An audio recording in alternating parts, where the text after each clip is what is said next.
بسم اللہ الرحمن الرحیم۔ سامعین کرام، آپ سن رہے ہیں عمران سیریز کا اردو ناول فوگاشے، جس کے مصنف ہیں مظہر کلیم ایم اے، اور یہ اس سلسلے کی قسط نمبر 12 ہے۔ مجھے امید ہے آپ کو میری یہ کاوش پسند آ رہی ہوگی۔ آپ نے اگر ابھی تک میرا چینل کہانی گھر سبسکرائب نہیں کیا تو ابھی میرے چینل کو سبسکرائب کر کے بیل نوٹیفیکیشن آن کر دیجئے تاکہ آنے والی ہر نئی کہانی کی اطلاع بر وقت آپ تک پہنچ سکے۔ فوگاشے نے ماسٹر کمپیوٹر سے لیبارٹری کو ڈسٹرکشن کرنے کا پلان پوچھا تو کمپیوٹر نے بتایا، یس فوگاشے، لیبارٹری کو اس انداز میں ڈیزائن کیا گیا کہ اگر لیبارٹری کا کوئی ری ایکٹر بلاسٹ ہو جائے یا پھر موجودہ ری ایکٹرز کے پائپوں سے کیمیائی مادہ ریلیز ہونا شروع ہو جائے جس سے لیبارٹری میں موجود افراد کے ساتھ ساتھ بیرونی دنیا کو بھی خطرہ لاحق ہو سکتا ہو، تو پھر ماسٹر کمپیوٹر اس لیبارٹری کو مکمل طور پر سیلڈ کر کے تباہ کر سکتا ہے، تمام ری ایکٹرز کے فنکشنز ختم کر کے انہیں بلاک کر کے زمین کی گہرائیوں میں دفن کر سکتا ہے، اور پھر لیبارٹری کے بیرونی حصوں کو اس انداز میں بلاک کر سکتا ہے کہ یہاں پھیلنے والے کیمیائی مادے کے اثرات باہر نہ جا سکیں۔ لیبارٹری کے نیچے 3000 میٹر تک کی کھدائی کی گئی ہے جسے بلیک ہول کی شکل میں بنایا گیا ہے۔ ماسٹر کمپیوٹر انتہائی شدید خطرے کی صورت میں پوری لیبارٹری اس بلیک ہول میں گرا سکتا ہے تاکہ کیمیائی اثرات سے بیرونی دنیا کو مکمل طور پر خطرے سے دور رکھا جا سکے۔ ماسٹر کمپیوٹر نے جواب دیا، گڈ شو، یہ بتاؤ کہ مجھے لیبارٹری تباہ کرنے کے لیے ماسٹر کمپیوٹر کو کون سی کمانڈ دینی ہوگی؟ فوگاشے نے پوچھا۔ لیبارٹری ڈسٹرکشن پلان کے تحت ماسٹر وائس کنٹرول فوگاشے کو ایک خصوصی کوڈ بتانا پڑے گا۔ اس کوڈ کے میچ ہوتے ہی ماسٹر کمپیوٹر ڈسٹرکشن پلان پر عمل کر دے گا اور اگلے 5 منٹ میں مکمل طور پر اس لیبارٹری کو ختم کر دے گا، اور لیبارٹری زمین کے نیچے موجود بلیک ہول میں مکمل طور پر غائب کر دی جائے گی۔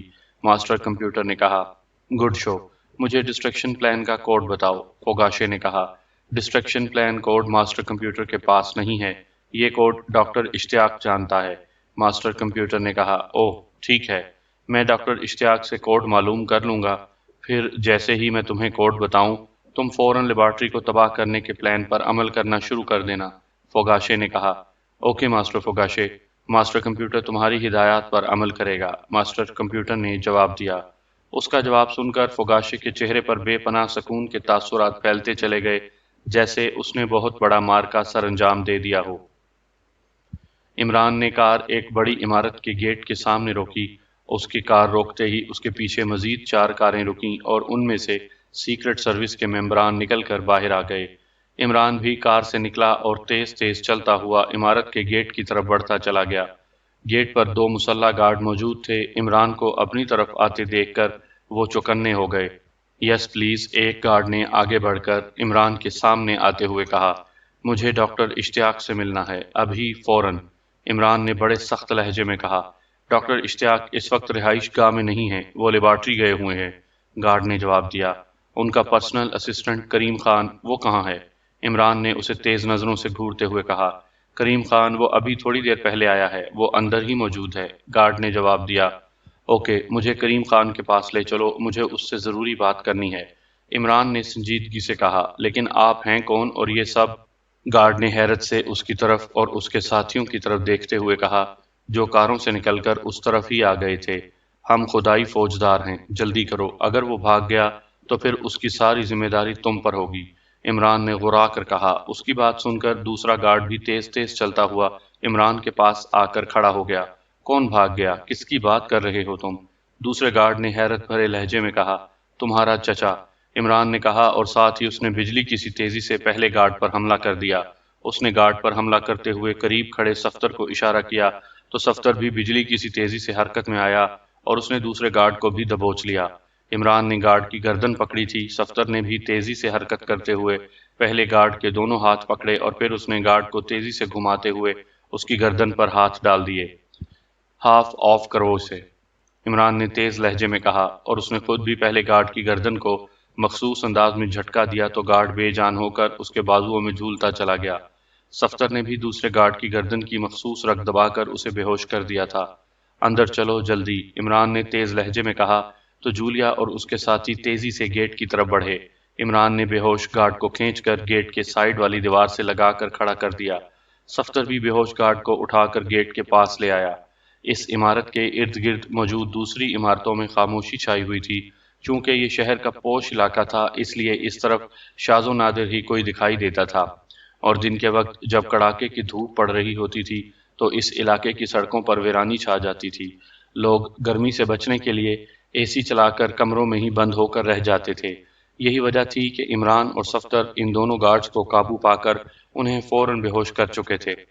جولیا نے گیٹ کے ساتھ لگے ہوئے چھوٹے دروازے پر دباؤ ڈالا تو دروازہ اندر سے بند تھا۔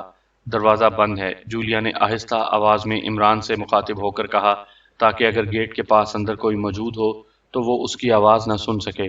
1 منٹ میں دیکھتا ہوں، عمران نے کہا۔ اس نے اشارے سے صدیقی کو بے ہوش گارڈ سنبھالنے کا کہا، اور پھر اس نے جیب سے ایک چھوٹی سی گیند نکالی۔ یہ گیند شیشے کی بنی ہوئی تھی اور اس میں سفید رنگ کا دھواں بھرا دکھائی دے رہا تھا۔ یہ کیا ہے؟ جولیا نے حیرت بھری نظروں سے عمران کے ہاتھ میں موجود دھوئیں کی گیند کی طرف دیکھتے ہوئے کہا۔ ہاف آف، عمران نے جواب دیا تو جولیا سمجھ گئی کہ ہاف آف سے عمران کی مراد بے ہوشی سے ہے۔ اس سے پہلے کہ وہ عمران سے کچھ اور پوچھتی، عمران نے گیند پوری قوت سے گیٹ کے اوپر سے دوسری طرف اچھال دی۔ سانس روک لو، جلدی، عمران نے تیز لہجے میں کہا تو ان سب نے فوراً سانس روک لیے۔ دوسرے ہی لمحے اندر سے ایک ہلکے سے دھماکے کی آواز سنائی دی۔ دھماکے کی آواز کے ساتھ چند افراد کے چیخنے اور دوڑنے بھاگنے کی آوازیں سنائی دیں۔ پھر اچانک اندر گہری خاموشی طاری ہو گئی۔ 2 منٹ سانس روکنے کے بعد عمران نے سانس لینا شروع کر دیا۔ اسے سانس لیتے دیکھ کر باقی سب بھی سانس لینا شروع ہو گئے۔ کیا اندر تمام افراد بے ہوش ہو گئے ہیں؟ جولیا نے پوچھا۔ ہاں، عمران نے اثبات میں سر ہلا کر کہا۔ تنویر، تمہارے پاس ریز کٹر ہے؟ اس سے دروازے کا لاک کاٹو تاکہ ہم اندر جا سکیں۔ عمران نے تنویر سے مخاطب ہو کر کہا تو تنویر نے اثبات میں سر ہلایا اور تیزی سے گیٹ کے چھوٹے دروازے کے پاس آ گیا۔ اس نے جیب سے قلم جیسا ریز کٹر نکالا اور پھر اس نے قلم کو مخصوص انداز میں گھمایا تو قلم کے سرے سے ایک ریز گن نکل کر باہر آ گئی۔ تنویر نے قلم کا پچھلا حصہ انگوٹھے سے پریس کیا تو گن سے سرخ رنگ کی باریک ریز نکل کر دروازے کی لاک پر پڑنا شروع ہو گئی۔ تنویر کا ہاتھ تیزی سے حرکت کرنے لگا۔ وہ ریز کٹر سے لاک کے ارد گرد کا حصہ کاٹ رہا تھا۔ کچھ ہی دیر میں لاک کے گرد سیاہ رنگ کا ایک چوکٹھا سا بن گیا تھا۔ تنویر نے ریز کٹر آف کر کے اسے جیب میں ڈالا اور پھر اس نے پیچھے ہٹ کر لاک پر زوردار لات ماری تو لاک ٹوٹ کر اندر کی طرف جا گرا۔ لاک کے ٹوٹتے ہی دروازہ کھلتا چلا گیا۔ 4 سٹارز، تم چاروں باہر ہی رکو گے، باقی سب اندر چلو، عمران نے کہا تو صدیقی اور اس کے ساتھیوں نے اسپات میں سر ہلا دیے اور وہیں رک گئے جبکہ عمران، جولیا اور باقی ساتھیوں کو لے کر دروازے سے اندر داخل ہو گیا۔ سامنے 4 گارڈز ٹیڑھے میڑے انداز میں الٹے پڑے تھے۔ دائیں طرف ایک بڑا سا لان تھا، وہاں بھی 3 مسلح افراد گرے دکھائی دے رہے تھے۔ یہ ڈاکٹر اشتیاق اور اس کا اسسٹنٹ کریم خان کون ہے جس کے لیے تم ہمیں یہاں لائے ہو؟ جولیا نے اندر داخل ہو کر عمران سے مخاطب ہو کر کہا، میں یہاں تمہیں دوسرے تنویر سے ملانے لایا ہوں۔ عمران نے کہا تو اس کی بات سن کر نہ صرف جولیا بلکہ تنویر اور اس کے باقی ساتھی بھی چونک پڑے۔ دوسرا تنویر؟ کیا مطلب؟ دوسرے تنویر سے تمہاری کیا مراد ہے؟ او کہیں تم اس شخص کی بات تو نہیں کر رہے جس کی شکل تنویر سے ملتی ہے، جسے پرنسس مارشیا ڈھونڈتی پھر رہی تھی اور پھر اس شخص نے 4 سٹارز کے ہیڈ کوارٹر پر گیس بم پھینک کر ہمیں بے ہوش کیا تھا اور ہم سے کراکو زبان میں لکھا ہوا خط اور پرنسس مارشیا کی تمام چیزیں لے کر نکل گیا تھا؟ جولیا نے چونکتے ہوئے کہا۔ ہاں، وہ کریم خان ہے، ڈاکٹر اشتیاق کا پرسنل اسسٹنٹ۔ تم نے چیف کو جب اس کی تصویر MMS کی تو چیف نے اسے دیکھتے ہی پہچان لیا تھا۔ چیف نے مجھے کال کی اور مجھے تم سب کے ساتھ فوری طور پر کریم خان کے خلاف ایکشن لینے کا حکم دیا اور میں تمہیں لے کر یہاں آ گیا، عمران نے جواب دیا۔ لیکن ڈاکٹر اشتیاق تو سائنسدان ہیں، پھر ان کے پرسنل اسسٹنٹ نے یہ سب کیوں کیا تھا؟ کیا ڈاکٹر اشتیاق اور ان کا پرسنل اسسٹنٹ کسی کرائم میں ملوث ہیں؟ جولیا نے حیرت بھرے لہجے میں کہا۔ لگتا تو ایسا ہی ہے، ڈاکٹر اشتیاق جرائم پیشہ تو نہیں ہے لیکن اسے جوا کھیلنے کی بری لت ضرور لگی ہوئی ہے۔ وہ لینڈ لارڈ ہے، دولت کے اس کے پاس کوئی کمی نہیں ہے اور وہ لاکھوں کروڑوں کماتا ہے، اس لیے وہ اپنی دولت گیمز کلب میں جا کر اڑا دیتا ہے۔ جوئے کی عادت نے اس کے بہت سے دشمن بنا دیے ہیں اور ظاہر ہے اس کے دشمن وہی ہیں جو اس سے جوئے میں بڑی بڑی رقمیں ہار جاتے ہیں۔ ڈاکٹر اشتیاق نے ان افراد پر نظر رکھنے اور ان کے شر سے بچے رہنے کے لیے کریم جیسا ایک غنڈہ پال رکھا ہے جو انڈر ورلڈ پر نظر رکھ کر اس کے خلاف ہونے والی سازشوں سے اسے آگاہ کرتا رہتا ہے، عمران نے جواب دیا۔ تو کیا ڈاکٹر اشتیاق عام گیم کلبوں میں جا کر جوا کھیلتا ہے؟ صفدر نے حیران ہو کر کہا، ہاں، وہ شہر کے ہر اس گیم کلب میں پہنچ جاتا ہے جہاں بڑے بڑے داؤ لگائے جاتے ہیں، خاص طور پر ایسے داؤ جو ڈالرز میں لگے ہوتے ہیں۔ گیم کلب میں ڈاکٹر اشتیاق نے خود کو ہارٹ اسپیشلسٹ کے طور پر متعارف کروا رکھا ہے، لیکن وہ ہر جگہ اپنا اصلی نام ہی استعمال کرتا ہے۔ کریم خان انڈر ورلڈ میں رہ کر اسی بات کا خیال رکھتا ہے کہ ڈاکٹر اشتیاق کی اصلی حیثیت کسی کے سامنے نہ آ سکے، عمران نے جواب دیا۔ وہ ان سب کے ساتھ چلتا ہوا عمارت کے رہائشی حصے میں آ گیا تھا۔ رہائشی حصے میں کئی کمرے لاکڈ تھے جو تنویر نے ریز کٹر کی مدد سے کاٹے تھے، لیکن ان کمروں میں کوئی نہیں تھا۔ کہاں ہے کریم خان جس کی شکل تنویر سے ملتی ہے؟ جولیا نے کہا۔ ہوگا یہیں کہیں، اس نے کہاں جانا ہے؟ عمران نے کہا۔ تنویر ایک اور کمرے کے دروازے کا لاک کاٹ رہا تھا۔ اس کا مطلب ہے کہ کارمن کی لیڈی زاؤ پاری بھی ڈاکٹر اشتیاق سے کسی بات کا بدلہ لینا چاہتی ہے، اسی لیے اس نے پرنسس مارشیا کے ہاتھ ڈاکٹر اشتیاق کے لیے موت کا تحفہ بھیجا تھا۔ ڈاکٹر اشتیاق جیسے ہی اس کا تحفہ کھولتا، اس میں سے زہریلا مکوڑا نکل کر ڈاکٹر اشتیاق کو کاٹ لیتا اور ڈاکٹر اشتیاق اسی وقت ہلاک ہو جاتا، لیکن اس کی قسمت اچھی تھی کہ اس کی موت پرنسس مارشیا کو مل گئی، تنویر نے کہا۔ ساتھ ہی اس نے لاک کاٹ کر اندر کی طرف گرا دیا۔ اس نے لاک کاٹتے ہی دروازے پر لات ماری تو دروازہ ایک دھماکے سے کھل گیا۔ دروازہ کھلتے ہی عمران اور وہ سب اندر داخل ہوئے تو انہیں سامنے میز پر ایک نوجوان دکھائی دیا جس کا سر ٹیبل سے لگا ہوا تھا اور اس کے دونوں ہاتھ نیچے لٹک رہے تھے۔ وہ شاید عمران کے عمارت میں پھینکے ہوئے گیس بم کا شکار ہو گیا تھا۔ عمران تیزی سے آگے بڑھا اور اس نے نوجوان کی گدی پر ہاتھ رکھ کر ایک جھٹکے سے اسے سیدھا کیا، اور یہ دیکھ کر تنویر، جولیا اور اس کے ساتھی چونک پڑے کہ اس شخص کی شکل واقعی تنویر سے ملتی جلتی تھی، اور وہ بالکل اس تصویر جیسا تھا جو انہوں نے پرنسس مارشیا کے سیل فون میں دیکھی تھی۔ ہاں، یہی ہے وہ، جولیا نے کہا۔ ٹیبل پر ایک لیڈیز ہینڈ بیگ اور بہت سا سامان کھلا پڑا تھا۔ وہاں ایک عدسی شیشہ اور ایک کاغذ کھلا پڑا تھا۔ صفدر نے آگے بڑھ کر کاغذ اٹھا لیا اور اسے غور سے دیکھنے لگا۔ یہ ہے وہ کراکو زبان میں لکھا گیا خط جو یہ ہم سے چھین لایا تھا، صفدر نے کاغذ عمران کو دکھاتے ہوئے کہا، تو عمران نے اس سے کاغذ لیا اور اس پر لکھی تحریر کو غور سے دیکھنے لگا۔ کیا تم کراکو زبان جانتے ہو؟ جولیا نے پوچھا۔ ہاں، عمران نے مختصر سے لہجے میں کہا اور غور سے تحریر پڑھنے لگا۔ کیا لکھا ہے اس میں؟ جولیا نے پوچھا۔ اس میں لکھا ہے کہ میں وعدے کے مطابق تمہیں میموری کارڈ میں اپنی تمام ایجادات کی تفصیل اور چند اہم فارمولے بھیج رہی ہوں۔ پرنسس مارشیا سے میرے میموری کارڈ لے کر بلیک بک اس کے حوالے کر دو تاکہ میں بلیک بک فوری طور پر اعلیٰ حکام کے سامنے پیش کر سکوں، جنہیں اس بات کا یقین ہے کہ بلیک بک میں نے تمہیں دے دی ہے۔ بلیک بک دیکھ کر انہیں اس بات کا یقین ہو جائے گا کہ میں نے کارمن سے کوئی غداری نہیں کی ہے۔ اس طرح مجھ پر سے اعلیٰ حکام کا دباؤ کم ہو جائے گا۔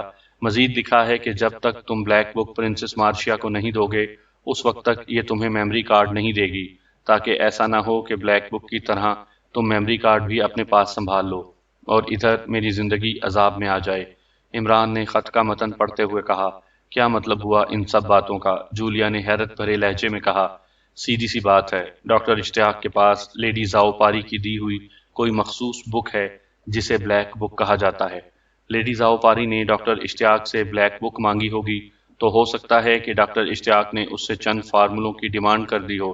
بلیک بک میں لیڈی زاؤ پاری کے ایسے راز ہوں گے جو اس کی سلامتی کے متعلق ہوں گے، اور اس نے ڈاکٹر اشتیاق سے وعدہ کیا ہوگا کہ وہ اس بک کے بدلے اسے اپنے فارمولے دے گی، لیکن اس نے فارمولوں کی جگہ ڈبیا میں ڈاکٹر اشتیاق کو ہلاک کرنے کے لیے زہریلا مکوڑا بھیج دیا، تاکہ جب پرنسس مارشیا ڈاکٹر اشتیاق سے بلیک بک لے کر اسے لیڈی زاؤ پاری کی ڈبیا دے تو اس ڈبیا کو لے کر اسے کھولتے ہی ڈاکٹر اشتیاق اس دنیا سے سدھار جائے۔ عمران نے کہا، اگر لیڈی زاؤ پاری یہ خط اور زہریلے مکوڑے والی ڈبیا ڈاکٹر اشتیاق کو پہنچانا چاہتی تھی اور ڈاکٹر اشتیاق کے اسسٹنٹ کریم خان نے پرنسس مارشیا سے ملنے کا کہیں پروگرام ترتیب دے رکھا تھا، تو پھر یہ وہاں کیوں نہیں پہنچا، جس کی وجہ سے پرنسس مارشیا کو اسے تلاش کرنا پڑ رہا تھا؟ پھر یہ 4 سٹارز کے ہیڈ کوارٹر تک کیسے پہنچ گیا؟ کیپٹن شکیل نے حیرت زدہ لہجے میں کہا۔ اسے ہوش میں لاؤ، پھر یہ خود ہی تمہارے ہر سوال کا جواب دے دے گا، عمران نے کہا۔ ٹھیک ہے، میں کرتی ہوں اس سے بات، تنویر ہوش میں لاؤ اسے، جولیا نے کہا تو تنویر نے اسپات میں سر ہلا دیا۔ ہوش میں لانے سے پہلے اسے باندھ لو، اس کا تعلق انڈر ورلڈ سے ہے، اگر یہ بھاگ نکلا تو آسانی سے ہاتھ نہیں آئے گا، بالکل اسی طرح جیسے تنویر جولیا کے معاملے میں آج تک میرے ہاتھ نہیں آیا۔ عمران نے کہا تو ان سب کے ہونٹوں پر بے اختیار مسکراہٹیں ابھر آئیں، جبکہ تنویر اس کی طرف تیز نظروں سے گھورنے لگا۔ اس کی باتوں پر نہ جاؤ، اسے تو فضول میں بولنے کی عادت ہے، تم اسے باندھو تاکہ اس کا منہ کھلوایا جا سکے، جولیا نے تنویر سے مخاطب ہو کر کہا۔ ہاں ہاں، بھائی کی نہیں تو بہن کی بات تو مان ہی لوگے تم، آخر تمہاری یہی تو ایک اکلوتی اور لاڈلی بہن ہے، عمران نے کہا تو تنویر گھبرا کر رہ گیا۔ اچھا ہوں میں اس کی بہن، اکلوتی بھی اور لاڈلی بھی، پھر؟ جولیا نے عمران کی طرف دیکھ کر اسے آنکھیں دکھاتے ہوئے کہا، تو اس کی بات سن کر وہ سب بے اختیار ہنس پڑے، جبکہ جولیا کی بات سن کر تنویر نے بے اختیار جبڑے بھینچ لیے تھے۔ پھر کیا؟ تمہاری طرح یہ بھی مان لے تو اور مجھے کیا چاہیے؟ میں تو کب سے اپنا وہ بنانے کا انتظار کر رہا ہوں، عمران نے مسکرا کر کہا۔ وہ کیا؟ جولیا نے اسے گھور کر کہا۔ وہی جو دلہا کا بنتا ہے اور دلہا کی گود میں بیٹھتا ہے، عمران نے شرارت بھرے لہجے میں کہا، تو وہ سب ہنسنا شروع ہو گئے۔ آپ شاید شہبالے کی بات کر رہے ہیں، صفدر نے ہنستے ہوئے کہا تو تنویر صفدر کو کھا جانے والی نظروں سے گھورنے لگا۔ میں آپ کی وجہ سے ہر بار خاموش ہو جاتا ہوں مس جولیا، ورنہ، تنویر نے غصیلے لہجے میں کہا، ورنہ میں کب کا آپ کے لیے عمران کا شہبالہ بن گیا ہوتا۔ کیوں یہی کہنا چاہتے ہو نا؟ عمران نے اس کا جملہ پورا کرتے ہوئے کہا تو تنویر غصے سے بل کھا کر رہ گیا۔ تم میں اتنی ہمت ہے تو جا کر آج ہی شادی کی تیاری کرو، تنویر کو تمہارا شہبالہ بنانے کے لیے میں راضی کر لوں گی، جولیا نے کہا تو وہ سب چونک کر جولیا کی طرف دیکھنے لگے۔ اس کی بات سن کر تنویر کا رنگ ہلدی کی طرح زرد ہو گیا تھا۔ اوکے، کیس ختم ہوتے ہی میں فوری طور پر شادی کی تیاری شروع کر دوں گا، اب یہ تمہاری ذمہ داری ہے کہ تم تنویر کو میرا شہبالہ بننے کے لیے کیسے راضی کرتی ہو، لیکن یہ یاد رکھنا تنویر کو ہی میرا شہبالہ بننا ہے، اس کے ہم شکل کو نہیں، عمران نے کہا تو وہ سب ایک بار پھر ہنسنا شروع ہو گئے۔ تنویر کا چہرہ غصے سے سرخ ہوتا جا رہا تھا، اس وقت اس کی ایسی حالت تھی جیسے اس کا بس چلے تو وہ اسی وقت عمران کی گردن دبوچ لے، لیکن نہ جانے کیا سوچ کر وہ خاموش ہو گیا تھا۔ تنویر نے پیچھے پڑے ہوئے بیڈ کے پاس جا کر چادر پھاڑی اور اسے بل دے کر رسی کی طرح لپیٹتا ہوا کرسی کے پاس آ گیا، اور پھر اس نے کریم خان کو اسی کرسی سے ہی باندھنا شروع کر دیا جس پر وہ بے ہوشی کی حالت میں پڑا ہوا تھا۔ تم اس سے ساری حقیقت معلوم کرو، میں ابھی آتا ہوں، عمران نے کہا، اور پھر وہ تیز تیز چلتا ہوا کمرے سے باہر نکلتا چلا گیا۔ باہر جاتے ہی اس نے جیب سے سیل فون نکالا اور پھر اس نے نمبر پریس کرنے شروع کر دیے۔ یس 02 لیبارٹری۔ رابطہ ملتے ہی دوسری طرف سے ایک مردانہ آواز سنائی دی۔ علی عمران بول رہا ہوں، میری ڈاکٹر اشتیاق سے بات کراؤ، عمران نے دوسری طرف سے آنے والی آواز پہچان کر کہا۔ او عمران صاحب آپ، میں ڈاکٹر نادر بول رہا ہوں، کیسے ہیں آپ؟ دوسری طرف سے ڈاکٹر نادر نے عمران کی آواز پہچان کر بڑے خوشگوار لہجے میں کہا، میں ٹھیک ہوں، تم کیسے ہو؟ اور تمہارے بیوی بچے کیسے ہیں؟ عمران نے کہا، میں تو ٹھیک ہوں، لیکن میرے بیوی بچوں کے بارے میں آپ کیوں پوچھ رہے ہیں؟ ڈاکٹر نادر نے حیرت بھرے لہجے میں کہا، کیوں، تمہارے بیوی بچوں کی خیریت معلوم کرنے میں کوئی حرج ہے کیا؟ عمران نے کہا، نہیں، ایسی بات نہیں، آپ جانتے ہیں کہ میں نے ابھی تک شادی نہیں کی ہے، پھر کیسی بیوی اور کیسے بچے؟ ڈاکٹر نادر نے جواب دیتے ہوئے کہا، او ہاں، میری تم سے کئی ماہ بعد بات ہوئی ہے، اس لیے میں سمجھا تھا کہ اب تک تمہاری شادی بھی ہو چکی ہوگی اور تم 4-5 بچوں کے ابا جان بھی بن گئے ہوگے، عمران نے کہا تو دوسری طرف ڈاکٹر نادر بے اختیار ہنس پڑا۔ چند ماہ میں شادی بھی اور 4-5 بچے بھی، واہ کیا بات ہے، خوب کہی آپ نے، ڈاکٹر نادر نے ہنستے ہوئے کہا۔ ہاں تو کیا ایسا نہیں ہو سکتا؟ ضروری تو نہیں کہ سارے بچے تمہارے اپنے ہی ہوں، تم کسی ایسی عورت سے بھی تو شادی کر سکتے ہو جس کے پہلے سے ہی 4-5 بچے ہوں، عمران نے کہا تو دوسری طرف ڈاکٹر نادر کی کھلکھلاتی ہوئی ہنسی سنائی دی، جیسے عمران نے اسے زبردست لطیفہ سنا دیا ہو۔ نہیں، میں نے ابھی شادی نہیں کی، نہ عام لڑکی سے اور نہ بچوں والی عورت سے، ڈاکٹر نادر نے ہنستے ہوئے کہا۔ اچھا کیا، ورنہ تمہاری یہ کھلکھلاتی ہوئی ہنسی غم کے بادلوں میں چھپ جاتی۔ شادی کرنے کے بعد یہی انجام ہوتا ہے، وہ ہنسنا تو کیا مسکرانا بھی بھول جاتا ہے، عمران نے کہا۔ لگتا ہے اس معاملے میں آپ کا خاصا تجربہ ہے، ڈاکٹر نادر نے اسی طرح سے ہنستے ہوئے کہا۔ نہیں، تجربہ تو نہیں، لیکن اپنے ارد گرد شادی شدہ حضرات کو دیکھ کر پتہ چل جاتا ہے کہ ان پر کیا گزر رہی ہے۔ خیر، شادی کر کے جنہوں نے اپنے پیروں پر خود ہی کلہاڑی مار لی ہو، ان سے کیا ہمدردی کرنا۔ تم میری ڈاکٹر اشتیاق سے بات کراؤ اگر وہ لیبارٹری میں موجود ہیں تو، عمران نے کہا۔ جی ہاں، وہ لیبارٹری میں تو ہیں، لیکن اس وقت وہ شاید اپنے مہمانوں کے ساتھ مصروف ہیں، ڈاکٹر نادر نے کہا۔ مہمان؟ کون مہمان؟ عمران نے چونک کر کہا۔ میں نہیں جانتا، لیکن تھوڑی دیر پہلے میری ایمرجنسی وے پر موجود میجر احسن سے بات ہوئی تھی تو اس نے بتایا کہ لیبارٹری کے ماسٹر کمپیوٹر میں کچھ فنی خرابی آ گئی ہے، جس کے لیے ڈاکٹر اشتیاق نے 01 لیبارٹری سے 2 افراد کو بلایا ہے جو ماسٹر کمپیوٹر کی چیکنگ کرنے آئے ہوئے ہیں۔ انہیں شاید 01 لیبارٹری سے سرداور نے بھیجا ہے، ڈاکٹر نادر نے کہا تو عمران کے چہرے پر حیرت کے تاثرات ابھر آئے۔ سرداور نے 01 لیبارٹری سے ماسٹر کمپیوٹر کی چیکنگ کے لیے 2 افراد بھیجے ہیں؟ میں کچھ سمجھا نہیں۔ سرداور کے پاس کمپیوٹر ماسٹرز کہاں سے آ گئے جو لیبارٹری کے ماسٹر کمپیوٹر کی چیکنگ کر سکیں؟ عمران نے حیرت بھرے لہجے میں کہا، میں نہیں جانتا، مجھے جو میجر احسن نے بتایا تھا وہی میں نے آپ کو بتا دیا ہے، ڈاکٹر نادر نے کہا۔ ان دونوں کے نام کیا ہیں؟ عمران نے پوچھا۔ مجھے ان کے نام نہیں معلوم، ان میں ایک مرد اور ایک عورت ہے، ڈاکٹر نادر نے جواب دیا۔ مرد اور عورت کیا وہ مقامی ہیں یا غیر ملکی؟ عمران نے چونکتے ہوئے کہا۔ شکل و صورت سے تو وہ مقامی ہی لگ رہے تھے، ڈاکٹر نادر نے کہا۔ کیا لیبارٹری کا ماسٹر کمپیوٹر ورک کر رہا ہے؟ عمران نے پریشانی کے عالم میں پوچھا۔ نہیں، ان دونوں کو ایمرجنسی وے سے اندر لانے کے لیے ڈاکٹر صاحب نے 10 منٹ کے لیے کمپیوٹر آف کر دیا تھا، ابھی 10 منٹ پورے ہونے میں 2 منٹ باقی ہیں، ڈاکٹر نادر نے جواب دیا تو عمران کے چہرے پر پریشانی کے سائے مزید گہرے ہو گئے۔ تم میری ڈاکٹر اشتیاق سے بات کراؤ ابھی فوراً، عمران نے تیز لہجے میں کہا۔ اوکے، آپ ہولڈ رکھیں، میں ان کے روم میں جا کر انہیں آپ کے بارے میں بتاتا ہوں، ڈاکٹر نادر نے کہا۔ جاؤ، جلدی جاؤ، عمران نے کہا تو دوسری طرف سے ریسیور رکھنے کی آواز سنائی دی، پھر قدموں کی دور جاتی ہوئی آواز سنائی دی۔ کچھ دیر کے بعد دوبارہ قدموں کی آوازیں سنائی دیں اور پھر کسی نے ریسیور اٹھا لیا۔ عمران صاحب، کیا آپ لائن پر ہیں؟ دوسری طرف سے ڈاکٹر نادر کی آواز سنائی دی۔ ہاں، کہاں ہیں ڈاکٹر اشتیاق؟ عمران نے بے چینی کے عالم میں پوچھا۔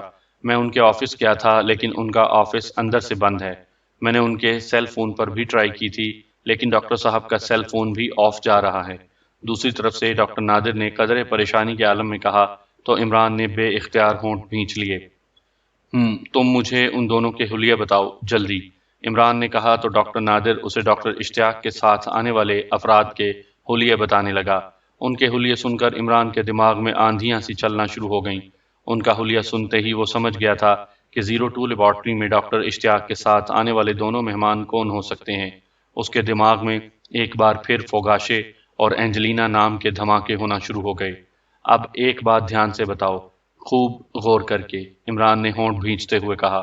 جی پوچھیں، ڈاکٹر نادر نے کہا۔ ڈاکٹر اشتیاق جب آئے تھے تو ان کا انداز کیسا تھا؟ کیا وہ اسی طرح سے لیبارٹری میں آئے تھے جیسے روز آتے ہیں یا ان میں آج تمہیں کوئی خاص فرق نظر آیا تھا؟ عمران نے پوچھا۔ نہیں عمران صاحب، آج ڈاکٹر صاحب کا رویہ عجیب سا تھا۔ سب سے پہلے تو مجھے اس بات پر حیرت ہوئی تھی کہ وہ ایمرجنسی وے سے آئے ہیں۔ جب وہ لیبارٹری میں آئے تو سب سے پہلے میری ہی ان سے ملاقات ہوئی تھی۔ میں نے انہیں سلام کیا تو انہوں نے ایک تو میرے سلام کا جواب نہیں دیا اور دوسرا یہ کہ ان کے چہرے پر عجیب سی سنجیدگی اور سختی دکھائی دے رہی تھی۔ وہ بے حد بجھے بجھے سے دکھائی دے رہے تھے جیسے بیمار ہوں۔ میں نے ان کی طبیعت کا پوچھا تو اس کا بھی انہوں نے مجھے کوئی جواب نہیں دیا تھا اور تیز چلتے چلتے اپنے مخصوص کمرے میں چلے گئے اور پھر کمرے میں جاتے ہی انہوں نے دروازہ بند کر کے اندر سے لاک لگا لیا تھا۔ 10-15 منٹ تک وہ کمرے میں رہے تھے، پھر انہوں نے ڈاکٹر احسان کو کال کر کے کہا تھا کہ وہ ایمرجنسی وے پر میجر احسن کے پاس جائے، وہاں ان کے 2 مہمان موجود ہیں، انہیں لے کر وہ ان کے آفس پہنچا دے۔ میں یہ سن کر حیران رہ گیا کہ ڈاکٹر اشتیاق جیسے اصول پسند انسان غیر متعلق افراد کو لیبارٹری میں کیسے لا سکتے ہیں، اور وہ بھی ایمرجنسی وے سے، جبکہ لیبارٹری کا ماسٹر کمپیوٹر بھی بالکل ٹھیک کام کر رہا ہے اور بظاہر اس میں کوئی گڑبڑ دکھائی نہیں دے رہی، لیکن چونکہ انہیں ڈاکٹر صاحب خود اپنے ساتھ لائے تھے اس لیے میں بھلا ان سے کیا کہہ سکتا تھا، ڈاکٹر نادر نے تفصیل سے بتایا۔ اب اشتیاق ان دونوں کے ساتھ کتنی دیر سے اپنے آفس میں موجود ہے؟ عمران نے پوچھا۔ تقریباً 10 منٹ ہو رہے ہیں، ٹھیک 10 منٹ بعد ماسٹر کمپیوٹر خود بخود ری سٹارٹ ہو جائے گا۔ کمپیوٹر کے ری سٹارٹ ہونے سے پہلے ڈاکٹر صاحب کو ان دونوں کو لیبارٹری سے نکالنا پڑے گا، ورنہ ماسٹر کمپیوٹر کو ان غیر متعلق افراد کی لیبارٹری میں موجودگی کا پتہ چل جائے گا اور وہ ان دونوں کے خلاف ایکشن لے گا، اور اگر وہ دونوں لیبارٹری کے لیے خطرناک ثابت ہوئے تو ماسٹر کمپیوٹر انہیں ہلاک بھی کر سکتا ہے، ڈاکٹر نادر نے کہا۔ میں جانتا ہوں 10 منٹ پورے ہونے والے ہیں، چند سیکنڈ باقی ہیں، تم دیکھو کہ ماسٹر کمپیوٹر مقررہ وقت پر ری سٹارٹ ہوتا ہے یا نہیں، اور ری سٹارٹ ہو کر ان دونوں کے خلاف ایکشن لیتا ہے یا نہیں، عمران نے کہا۔ ٹھیک ہے، میں دیکھتا ہوں، ڈاکٹر نادر نے کہا اور اس نے ایک بار پھر ریسیور رکھ دیا۔ اس کے قدموں کی آوازیں سنائی دیں اور پھر رسیور میں خاموشی چھا گئی۔ کچھ دیر کے بعد عمران نے رسیور میں دوڑتے ہوئے قدموں کی آوازیں سنی۔ عمران صاحب، عمران صاحب۔ چند لمحوں کے بعد دوسری طرف سے ڈاکٹر نادر کی انتہائی پریشانی سے بھرپور آواز سنائی دی۔ کیا ہوا؟ عمران نے ہونٹ چباتے ہوئے پوچھا۔ کمپیوٹر ری سٹارٹ ہو گیا ہے۔ کمپیوٹر ڈاکٹر اشتیاق کی وائس سسٹم کے تحت کام کرتا تھا، لیکن اب ماسٹر کمپیوٹر ڈاکٹر اشتیاق کے بجائے کسی اور کی وائس سسٹم کے تحت کام کر رہا ہے۔ دوسری طرف سے ڈاکٹر نادر نے انتہائی گھبرائے ہوئے لہجے میں کہا۔ کس کی وائس سسٹم کے تحت کام کر رہا ہے؟ عمران نے پوچھا۔ فوگاشے۔ اس کا نام فوگاشے ہے۔ عمران صاحب، ماسٹر کمپیوٹر نے لیبارٹری میں باقاعدہ اعلان کر دیا ہے کہ اب وہ ڈاکٹر اشتیاق کی ہدایات کا پابند نہیں ہے۔ اسے فوگاشے نے کنٹرول کیا ہے اور اس کی میموری میں فوگاشے کی وائس فیڈ ہو چکی ہے، اس لیے وہ اب فوگاشے کی ہدایات پر عمل کرے گا، ڈاکٹر نادر نے کہا تو عمران نے بے اختیار جبڑے بھینچ لیے۔ کیا ڈاکٹر اشتیاق کے آفس سے ڈاکٹر اور وہ دونوں باہر آ گئے ہیں؟ عمران نے جبڑے بھینچتے ہوئے پوچھا۔ جی ہاں، لیکن حیرت کی بات ہے کہ ماسٹر کمپیوٹر نے ان دونوں کے خلاف کوئی ایکشن نہیں لیا ہے۔ اور یہ فوگاشے کون ہے جس نے ماسٹر کمپیوٹر کو اپنے کنٹرول میں کر لیا ہے؟ کہیں وہ لیبارٹری کو تو نقصان نہیں پہنچائے گا؟ ڈاکٹر نادر نے کہا۔ تم فکر نہ کرو، کچھ نہیں ہوگا، وہاں سب کچھ ٹھیک ہو جائے گا۔